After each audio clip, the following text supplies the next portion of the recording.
Bonjour chers auditeurs de l'ODJ Média, notre internaute invité, Mustapha Saha, partage son avis et sa réflexion, dans un article qu'il a intitulé « La véritable sépulture de Djilali Garbaoui n'est pas celle que l'on croit », qu'on écoutera ensemble dans ce podcast.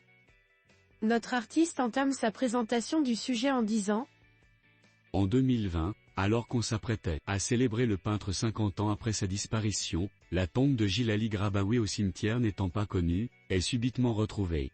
Il a fallu à la wilaya de la région, pouvait-on lire dans la presse, seulement une dizaine de jours pour rechercher des témoins et identifier la sépulture. Grande cérémonie et lecture de la Fatiha à la mémoire de Garbaoui, mais voilà, cette sépulture n'est pas selon toute vraisemblance celle du grand artiste. » Notre peintre commence par expliquer au début de son article. Paris.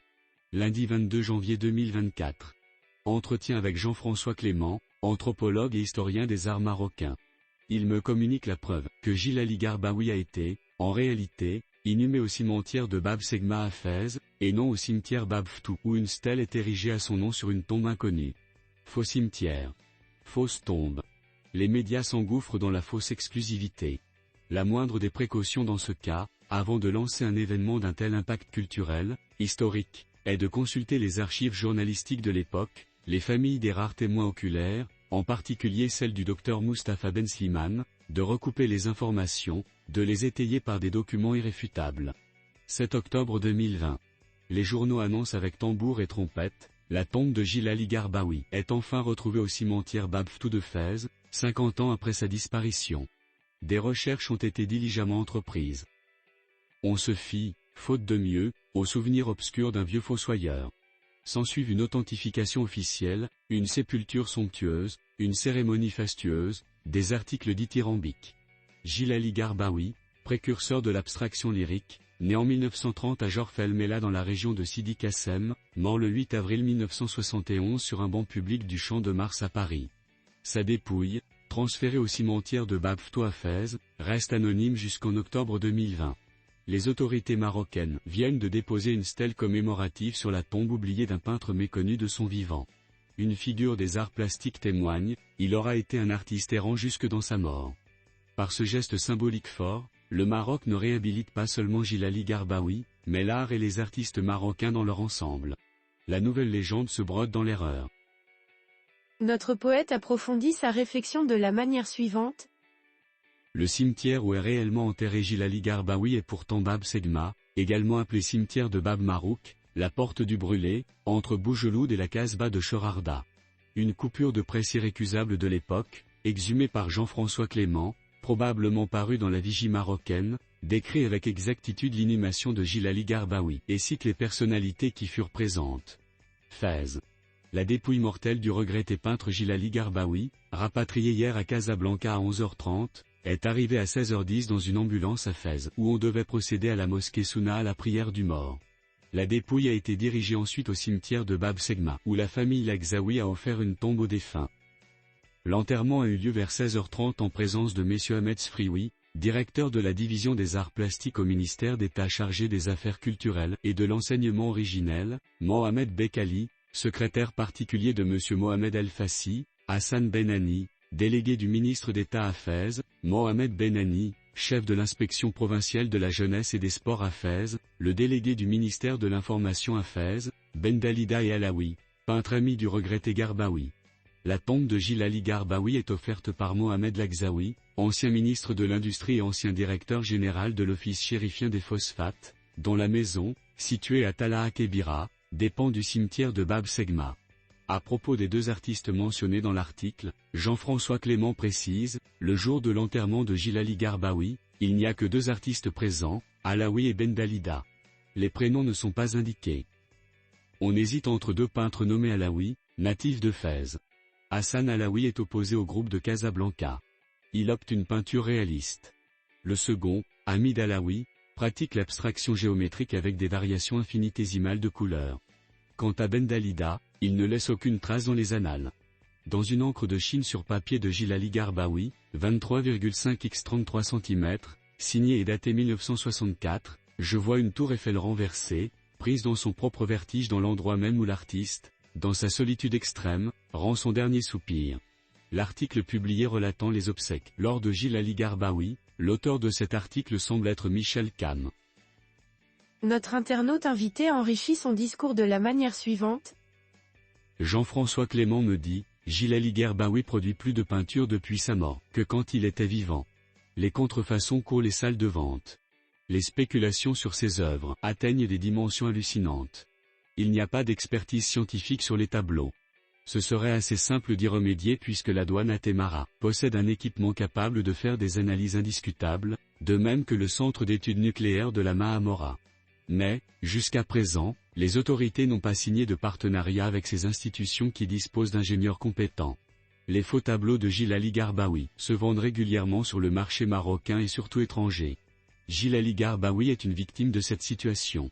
Le faux le poursuit même dans sa postérité, y compris dans la localisation de sa tombe, qui n'est pas celle où il a été effectivement enterré. L'article de l'époque que je vous transmets donne le nom du cimetière, qui n'est pas Bab Ftou, comme il est prétendu, mais bien Bab Segma. Je lui demande, ce que vous dites sur Gilles Ali Garbaoui est-il valable pour Ahmed Cherkaoui? Il me répond, Ahmed Cherkaoui échappe aux faussaires pour une raison assez claire. La peinture d'Ahmed Cherkaoui est fondée sur des signes inventés. On dit souvent qu'il s'est inspiré des motifs de tapis ou de tatouages. La réalité est beaucoup plus complexe. Il y a effectivement des signes, qui ne sont d'ailleurs pas spécifiques à sa région de Boujade. Il y a également un travail très subtil sur la couleur. Sa technique n'est pas maîtrisable par les faussaires. C'est une ésotérique qui donne de l'émotion. On mettrait d'autres couleurs, il n'y aurait plus d'émotion. Il reste que le langage esthétique, la grammaire plastique de Gilles Ali Garbaoui sont appréhensibles, compréhensibles sur tous les continents. Il est vendable à tous les musées de la planète. Ces peintures peuvent participer d'une soft diplomatie. Il ouvrirait ainsi la voie à d'autres artistes marocains. Il pourrait être, avec bien d'autres artistes, une tête de pont qui permettrait des échanges, la découverte par les Marocains de productions artistiques asiatiques, latino-américaines, certaines qui ne se limitent pas aux surfaces bidimensionnelles, qui ne se déploient pas sur des espaces oblongs, qui utilisent d'autres manières de faire, qui traitent d'autres thématiques. Quand les artistes sont mis en contact direct, ils trouvent des affinités créatives, des émulations communes. Dans le cadre de la calligraphie, l'échange des instruments, du calame, de la plume-doigt, du pinceau chinois peut susciter des innovations inattendues. Cela se voit chez les meilleurs comme l'Arbi Cherkaoui. Beaucoup d'expériences de fusion de la calligraphie arabe dans les arts plastiques ont lieu au Maroc avec la urufiyya contemporaine. Gilles Ali Garbaoui se revendique résolument de l'abstraction. Il a des connaissances générales glanées dans ses études aux Beaux-Arts. Il connaît bien les artistes de l'école de Paris. Mais il s'imprègne aussi, grâce à l'aide discrète de Mohamed Mellehi, d'influence italienne pendant son séjour romain. Il construit son propre style, sans se rattacher à une école particulière. Il puise son inspiration, ses pulsions libératrices, dans ses tempêtes intérieures. L'auteur continue ainsi. Sa compagne, Thérèse Boursma, écrit tout être créé sans le savoir, comme il respire. Mais l'artiste se sent créé. Son acte engage tout son être. Sa souffrance, bien ancrée, le fortifie. Gilles Ali Garbaoui évolue entre une abstraction géométrique et une abstraction lyrique, sans qu'on en connaisse réellement la cause, ce qui peut être lié à des prises de médicaments. Il y a des compositions construites sur des lignes droites et d'autres créations structurées par des courbes. Il y a, dans chaque œuvre, une ordonnance, une homogénéité, une cohérence. Il a un style qui progresse vite, qui ne se fige jamais, ce qui fait que ses toiles sont souvent difficilement datables. L'école de Casablanca fait souvent des confusions entre l'abstraction occidentale, rupture avec la figuration classique, et l'abstraction locale, ancestrale, amazighe, musulmane, dont elle fait une singularité culturelle et une revendication identitaire. Ces confusions sont présentes chez Mohamed Chebaha, dans des textes de revue également.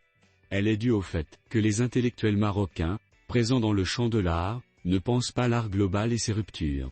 Ils se soucient surtout de valoriser l'héritage national, dont ils s'estiment dépositaires tout en refusant de le perpétuer. Ils se positionnent idéologiquement sans tenir compte de l'histoire de l'art. Je retrouve un vieil exemplaire de la revue Souffle où Gilles Ali Garbaoui s'exprime directement. Je suis passé par diverses tendances picturales, impressionnisme français, peinture hollandaise ancienne, expressionnisme allemand. Je pratique la peinture abstraite depuis 1952. Quand je suis revenu au Maroc, j'ai ressenti le besoin de sortir de nos traditions géométriques pour faire une peinture vivante, donner un mouvement à la toile, un sens rythmique, trouver la lumière. Une lumière qui paraît froide chez les peintres hollandais comme chez Vermeer de Delft. Je tente de rendre cette lumière chaude, visible. L'auteur termine son article en ces termes. La quête de la lumière est pour moi capitale. La lumière ne trompe jamais. Elle nous lave les yeux. Une peinture lumineuse nous éclaire. La peinture sans lumière, la peinture intellectuelle fausse notre vision et notre rapport au monde. Je m'efforce d'être en permanence dans le dépassement. Djilali Garbaoui, Revue Souffle, numéro 7-8, 1967. Dans le documentaire La vision durable de Karim Driss, 1965, Djilali Garbaoui déclare, au XVIe siècle, en Italie, l'art s'exprimait dans les tons bleus et dorés. Je m'en suis inspiré en 1957. J'ai conservé le bleu, mais j'ai dilué le doré. Recherche de l'apaisement procuré par le bleu. L'or, symbole suprême de la prospérité matérielle, s'atténue, se brouille jusqu'à devenir marron, symptomatique d'impureté. Atelier l'œuf, la masure que l'écrivain Ahmed Sfroui avait mis à la disposition de Djilali Garbaoui et qui a abrité pour un temps le créateur et sa création. 1962. Djilali Garbaoui installe son atelier au Maroc dans le site antique du Chéla. Il le dénomme Atelier l'œuf, petite bâtisse construite pour des archéologues et offerte par l'écrivain Ahmed Sfroui. Ni protégée par les cigognes. Sillage d'envol reproduit sur toile et papier, tagué sur les murs. Le 19 juillet 1966, il lègue ses œuvres déposées aux Pays-Bas à sa compagne Thérèse Boersma, Rabat, le 19 juillet 1966. Je déclare moi, Djilali Garbaoui, artiste peintre, demeurant Atelier l'œuf, Jardin du Chéla, Rabat, Maroc, autorise mademoiselle Thérèse Boersma à prendre possession de toutes mes peintures à Amsterdam. Djilali Garbaoui. En juillet 2020, je lance un appel, repris dans plusieurs publications, pour la création, dans l'ancien atelier de Chéla, agrandi, architecturé, d'un musée Djilali Garbaoui. Ma supplique est toujours en attente. Rédigé par Mustapha Saha.